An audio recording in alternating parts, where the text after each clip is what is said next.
Fini, putain.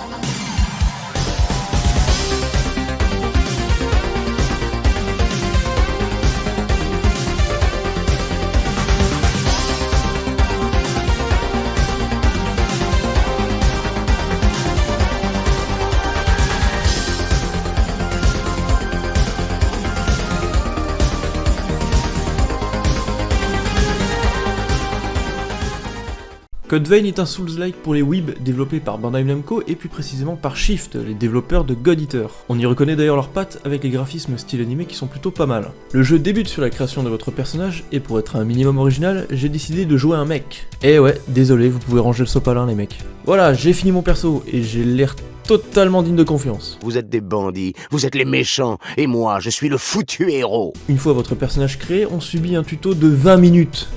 20 putains de minutes. On me bourre le crâne d'informations que j'ai oublié avant même d'avoir fini le putain de tuto. Ah ça va, j'ai compris, j'ai pigé.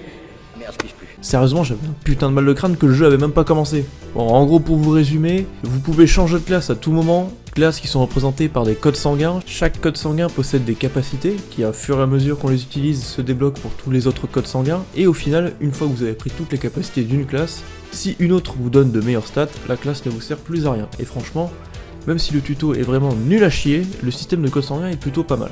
Attendez, je vois bien que vous essayez de réfléchir mais ça n'a aucun sens, donc arrêtez tout de suite, ça ira plus vite. Si comme moi vous avez finalement réussi à survivre à ce putain de didacticiel, vous pourrez voir fanservice, je veux dire yo. Enfin je veux dire, ouais bref, ça s'appelle yo, to, oh merde, on s'en fout. Qui sera l'une de vos acolytes, parce que oui, la grande différence entre ce jeu et un Dark Souls, c'est les graphismes. Mais c'est aussi le fait que vous n'êtes pas tout seul. Vous êtes tout le temps accompagné d'un PNJ, ou si vous avez des amis, d'un joueur. Vous démarrez le jeu aux portes de la mort et vous approchez d'un arbre blanc avec une sorte de goutte de sang que vous buvez et qui régénère vos points de vie. Vous êtes ensuite capturé par des pilleurs qui vous obligent à piller pour eux. Et vous rencontrez Olivier. Ah, je suis sûr que ça va devenir mon meilleur allié. 5 minutes later. Don't worry about me. I'll be alright. Go on. Ou alors il va juste crever au bout de 20 minutes, hein, pourquoi pas, hein. Pourquoi j'irai pas me faire foutre après tout. Une fois Olivier vaincu, vous touchez un cristal qui vous rentre dans le bras. Notre personnage est con, oui. J'ai beau être matinal, j'ai mal. Et là vous verrez le plus gros défaut du jeu, à chaque fragment vous aurez ce genre de phases qui vous en apprendront plus sur les personnages, chose qui aurait été bien si j'en avais quelque chose à foutre. Ces phases sont longues et sans aucun intérêt. Heureusement, on peut les passer, sinon j'aurais sûrement abandonné ce test depuis un bon moment. Le scénario. Oui, le scénario. Vous savez le truc qui est plus important que les graphismes, mais que tout le monde s'en bat les couilles. Eh ben il pue la merde dans le jeu. Pour faire simple, on est dans un monde post-apo où vous êtes l'élu. Grâce au pouvoir de l'amitié, vous êtes censé détruire le brouillard de sang et les monstres qui vont avec. Pour faire ça, vous devez récupérer les reliques de plusieurs gardiens pour... en fait j'en sais rien. We're friends. We'll fight together. Oh pitié, pas ça.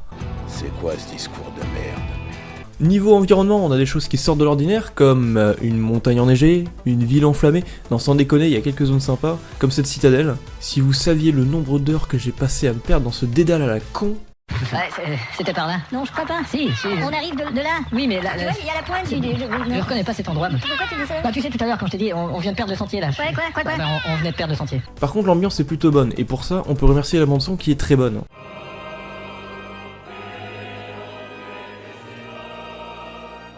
Par contre, le bestiaire est vraiment pas incroyable. Globalement, on a des SDF, la dame de la cantine, des chevaliers et des trucs qui ressemblent à rien. Les boss sont déjà plus emblématiques, en même temps vaudrait mieux parce que sinon, à part le gameplay, il y aurait pas grand chose de bien. On a des choses plutôt stylées, et d'autres moins. Non mais sans déconner, vous avez déjà vu un loup qui ressemble à ça? Même dans Minecraft, ça ressemble plus, putain. Bien sûr, comme tous les Souls-like, le jeu est dur. Enfin, surtout quand un développeur, que dis-je, un génie, a eu la merveilleuse idée de foutre un double boss. Hein, qu'est-ce qu'on se marre, putain! Ah oui, c'est rigolo de se faire éclater la gueule pendant 3 heures, sérieusement, je suis resté bloqué dessus tellement longtemps que je suis allé chercher toutes les améliorations de soins du jeu, améliorer toutes mes armes et mon armure au niveau max. Je suis même monté jusqu'au level 130 pour battre ces connards. J'étais tellement trop au level après ça que j'ai first try le boss d'après et le putain de boss final. D'ailleurs, ça me fait penser que j'ai oublié de parler de quelque chose. Vous vous rappelez des souvenirs de merde là? Bah si vous ne réactivez pas les souvenirs des gardiens de reliques, ils meurent. Et comme j'étais pas au courant, j'ai eu la mauvaise fin. Parce que j'ai sauvé aucun, et honnêtement, Si je peux vous donner un conseil, c'est faites comme moi, parce que la mauvaise fin est clairement la plus cool, et en plus le boss final est plus facile. Allez, c'est le moment de voir la note de JVC qui est 11. Sérieusement, c'est un peu dur. Alors allons voir les défauts. Très étriqué, alors oui c'est vrai, mais tant que la caméra ne fait pas de la merde, ça passe. Manque de punch. Pourtant je peux vous dire, je m'en suis pris plein des punch. Oh ça va. Bon pour les animations c'est vrai qu'elles sont à chier. Techniquement daté et graphisme fade. Bon vous savez c'est le genre de truc dont je me branle complètement. Mais là c'est comme si on me disait que Kakarot avait des graphismes de jeu PS2. Hein connard va. Passons à Gamecult avant que je commence à avoir des problèmes moi. Cet article est réservé aux abonnés. Bon, je vais clairement pas payer pour voir un mec dire que le jeu est nul parce que les graphismes sont pas beaux. Si vous êtes fan de Dark Souls et qu'en plus vous êtes un gros weeb, alors ce jeu est fait pour vous. Sinon bah achetez Elden Ring.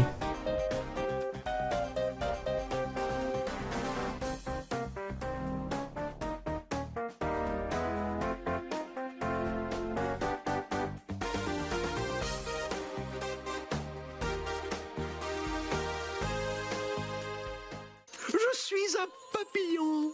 Je vole en liberté avec mes superbes ailes de papillon. Je vais essayer de me trouver une gonzesse papillon.